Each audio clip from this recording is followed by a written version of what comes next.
Fast bengam. It's a bravo fethu. Lana ngixola mina lami yava kusho. Make us ekhayelitsha kuzolunga fethu. Yeah.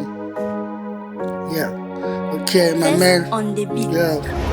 Wesemfethu sishiyile kulo mhlaba ngina lami.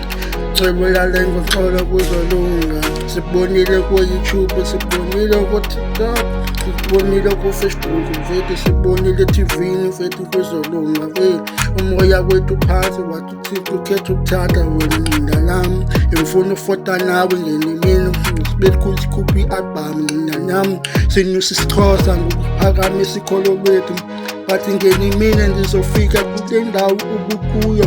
Noba umhlaba uyahlaba noba sekunzima bazowisa abathakathi bazomqumba phansi abathakathi bathi sobe ngichafe bravo wena ungibonisile wena ungicebisile noba sekunzima bravo ese bravo ndizokhuphuka vele sibonisile bravo udala sibukela kuwe nina nami ubili iqhawe nina nami udala sibukela kuwe wafundisa wasibonisa wasicebisa ko-TikTok wasicebisa mako-YouTube nina nami bathi sifundile koko sizokhuphuka sinodala sifunda ngiya-understanda kunzima ukukhuphuka kunzima understand nomhlaba uyahlaba noba sekunzima boy bathi ngizobekezela bathi uNkulunkulu uhamba nami ngokomoya noma sekunzima ngithembele kuye ngikutandadolo ngiyathandaza bawo ngithandazela umdlaleli ingoma ezimnandi ubravo umculele ingoma ezimnandi ubravo ahlale nawe kamnandi ubravo ese bravo sengikhuphekele ingoma sethi